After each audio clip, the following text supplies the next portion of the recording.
পোনপ্ৰথমে আমি কামৰূপ জিলা ৰাভা হাছং যৌথ মঞ্চৰ তৰফৰ পৰা আমাৰ স্থানীয় সংবাদদাতা সদস্যসকললৈকে আন্তৰিক অভিনন্দন শুভেচ্ছা জ্ঞাপন কৰিছোঁ।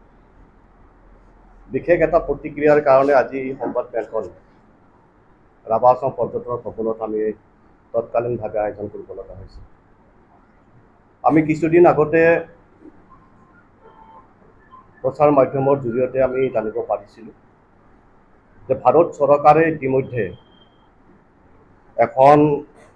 কাৰিকৰী শিক্ষা অনুষ্ঠান IIM Indian institute of management ইতিমধ্যে পলাশবাৰী বিধানসভা সমষ্টিৰ অন্তৰ্গত পলাশবাৰী ৰাজহ চক্ৰৰ অন্তৰ্গত তথা ৰাভা হাছং সাহিত্য সাংস্কৃতিক পৰিষদৰ সমষ্টি কুলচী সমষ্টি আৰু এই কুলচী সমষ্টিত আমাৰ ৰাভা হাছং সাহিত্য সাংস্কৃতিক পৰিষদৰ 779 ভিলেজৰ দুখন গাঁও আছে অন্তৰ্ভুক্ত আৰু সেই গাঁও দুখনৰ সম্পূৰ্ণভাৱে ট্ৰাইবেল বেল্ট এণ্ড ব্লকত পৰে আৰু সেই গাঁও দুখন হৈছে মাৰাভিটা আৰু এখন হ'ল দীঘলকুছি। এই দুখন গাঁও আৰু এই দুখন গাঁৱৰ মাৰাভিটাত ভূমিৰ সংখ্যা আছে 128 নং দাগৰ 124 নং দাগৰ 167 বিঘা 4 কঠা আৰু 4 লেচা জমি আৰু দীঘলকুছি ৰাজহ গাঁৱৰ 71 নং দাগৰ 406 বিঘা 2 কঠা 8 লেচা জমিত ইতিমধ্যে অসম চৰকাৰে IIMখন তেখেতসকলে ইয়াত স্থাপন কৰিবৰ কাৰণে প্ৰস্তুতি ইতিমধ্যে চলাইছে। আমি অসম চৰকাৰ তথা ভাৰত চৰকাৰক ধন্যবাদ জ্ঞাপন কৰিম যে আমি ৰাভা হাছং সাহিত্য সাংস্কৃতিক পৰিষদৰ অন্তৰ্ভুক্ত এই গাঁওসমূহত যিহেতু জনজাতি এলেকা আৰু এই এলেকাৰ ভিতৰত IIM হয়, IIT হয়, ইঞ্জিনিয়াৰিং কলেজ হয়, মেডিকেল কলেজ হয়, তাত আমাৰ ক'বলগীয়া নাই। আমি ৱেলকাম জনাইছোঁ, আদৰণি জনাইছোঁ। কিন্তু এই অনুষ্ঠানসমূহ পাতিবলৈ যাওঁতে বা এই অনুষ্ঠানসমূহ স্থাপন কৰিবলৈ যাওঁতে ট্ৰাইবেল বেল্ট এণ্ড ব্লকৰ বা ৰাভা হাছং সাহিত্য সাংস্কৃতিক পৰিষদৰ অন্তৰ্ভুক্ত যিহেতু গাঁও, যিহেতু ৰাভা হাছং সাহিত্য সাংস্কৃতিক পৰিষদখনৰ ইতিমধ্যে এক গণতান্ত্ৰিক প্ৰক্ৰিয়াৰ মাজেৰে নিৰ্বাচিত হৈছে 2013 চনত আৰু নিৰ্বাচিত কাউন্সিল এখন থকাৰ পিছত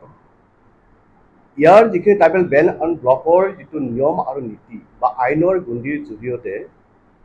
এই অনুষ্ঠানটো স্থাপন কৰিবলৈ যিখিনি প্ৰস্তুতি তেখেতসকলে চলাইছে অসম চৰকাৰে,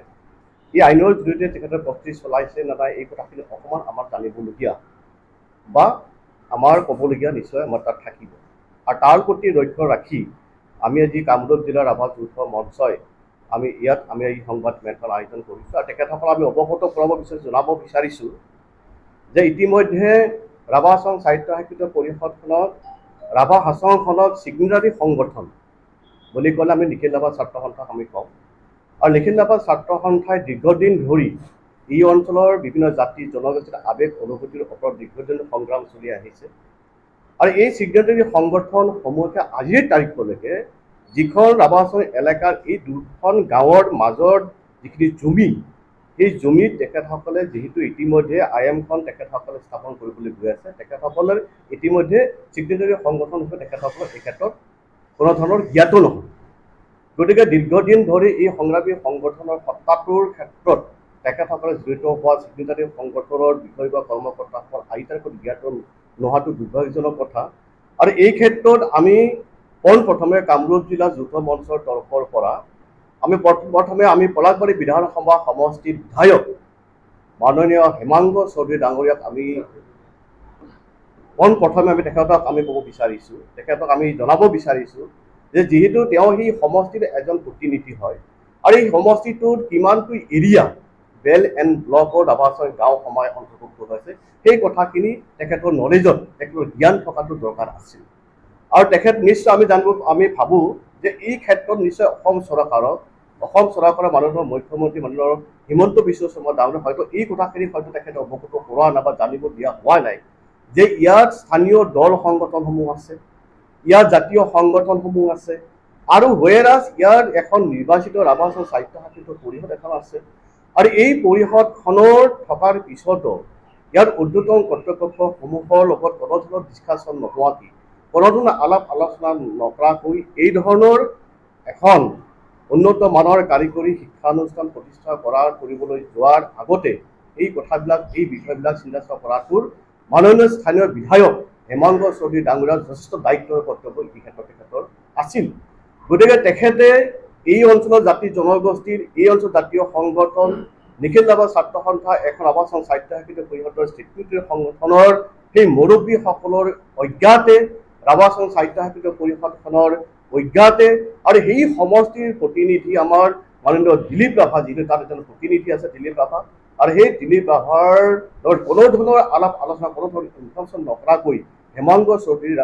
ঠাকুৰে ডাঙৰীয়াই এই ধৰণৰ পদক্ষেপ এই ধৰণৰ কথা চিন্তা চৰ্চা কৰাটো দুৰ্ভাগ্যজনক কথা। আমি কামৰূপ জিলা যৌথ মঞ্চৰ তৰফৰ পৰা তেখেতক আমি গৰিহণা দিছোঁ, গৰিহণা প্ৰদান কৰিছোঁ আৰু আহি থকা দিনসমূহত তেখেতে এই ধৰণৰ যেনে কাম কাজবিলাক নকৰে তাৰ কাৰণে তেখেতক আমি আজি এই মঞ্চৰ জৰিয়তে আপোনালোকৰ মিডিয়াৰ জৰিয়তে আমি তেখেতক আমি সকীয়াই দিছোঁ। কাৰণ ইতিমধ্যে আমি জানো যে ট্ৰাইবেল বেল্ট এণ্ড ব্লকৰ ৰাভাসন এলেকা তেওঁৰ সমষ্টিতে ইতিমধ্যে বহুত আমাৰ তাত বনভূমিত বসবাস কৰা বিভিন্ন জনগোষ্ঠী জনজাতি মানুহ তাত বসবাস কৰে। আজিলৈকে সেই জনজাতি মানুহসমূহক আজিলৈকে ভূমিৰ পট্টা অসম চৰকাৰে দিব পৰা নাই। তাৰ প্ৰতি লক্ষ্য ৰাখি সেই ভূমিৰ পট্টা নপোৱা সেই ব্যক্তিসকলক সেই পৰিয়ালসকলক ভূমিৰ পট্টা দিয়াৰ ক্ষেত্ৰত তেখেতৰ যি পদক্ষেপ বা তেখেতৰ যিখিনি দায়িত্ব থাকিব সেই দায়িত্বখিনি তেখেতে অৱজ্ঞা কৰি পুনৰাই আজিৰ এই ধৰণৰ কাৰ্য বা কাম কাজবিলাক কৰিবলৈ যোৱাটো আমাৰ কাৰণে আমি ক'বলগীয়া হৈছে, আমি মানে তেখেতক সকীয়াই দিব লগা হৈছে। আৰু আহি থকা দিনসমূহত যাতে এই ধৰণৰ ট্ৰাইবেল বেল্ট এণ্ড ব্লকত বা ৰাভাসন স্বায়ত্তশাসিত পৰিষদখনত যাতে এই ধৰণৰ কাম কাজবিলাক নকৰে তাৰ কাৰণে হেমন্ত ঠাকুৰে ডাঙৰীয়াক আমি এই মঞ্চৰ জৰিয়তে যৌথ মঞ্চৰ জৰিয়তে তেখেতক আমি শুকাই দিব বিচাৰিছোঁ আৰু আহি থকা দিনসমূহত তেনেকুৱা পদক্ষেপ নল'বৰ কাৰণে তেখেতক আহ্বান আমি জনাইছোঁ। আমাৰ ৰাভাসন স্বায়ত্তশাসিত পৰিষদখনত অসম চৰকাৰে বিভিন্ন আঁচনি গ্ৰহণ কৰক, আমাৰ তাত ক'বলগীয়া নাই। যিহেতু দীৰ্ঘদিনীয়া এটা মানে সমস্যা, আজিলৈকে ৰাভাসন স্বায়ত্তশাসিত পৰিষদখনক ভাৰতীয় সংবিধানত এতিয়ালৈকে অন্তৰ্ভুক্ত কৰা নাই। এই মানে দীৰ্ঘদিনীয়া যি সমস্যা এই সমস্যাবিলাকৰ ক্ষেত্ৰত অসম চৰকাৰে ভাল পদক্ষেপ লওক, ভাৰত চৰকাৰে পদক্ষেপ লওক আৰু ইয়াৰ বিধায়কে এই ক্ষেত্ৰত বা এই ক্ষেত্ৰত তেখেতে সুন্দৰ এটা পদক্ষেপ লৈ মাতক তেখেতক লৈ মানে এছেম্বলি সেই কথাবিলাক উত্থাপন কৰক। এই কথাবিলাক মানে আমাৰ ক'বলগীয়া আছে, এই কথাবিলাক তেখেতে জানিব লাগে। গতিকে আমি আজিৰ তাৰিখত এই প্ৰেছ মিটৰ জৰিয়তে আমি ৱেলকাম জনাইছোঁ, আদৰণি জনাইছোঁ। যিহেতু এখন বৃহৎ IIM ইয়াত ইণ্ডিয়ান ইনষ্টিটিউট অফ মেনেজমেণ্ট এখন ইয়াত আমাৰ স্থাপন হ'ব, এই ক্ষেত্ৰত আমি আদৰণি জনাইছোঁ। আৰু তেনেকুৱা ধৰণৰ ডাঙৰ ডাঙৰ যদি কিবা অনুষ্ঠান হয় তাৰ কাৰণে আমি ইয়াত আমি হোৱাটো আমি সকলোৱে মনে প্ৰাণে আমি বিশ্বাস কৰোঁ বা আমি আদৰণি জনাইছোঁ। গতিকে এই ক্ষেত্ৰত আমি কামৰূপ জিলা ৰাভা যৌথ মঞ্চৰ তৰফৰ পৰা ৰাভাসন স্বায়ত্তশাসিত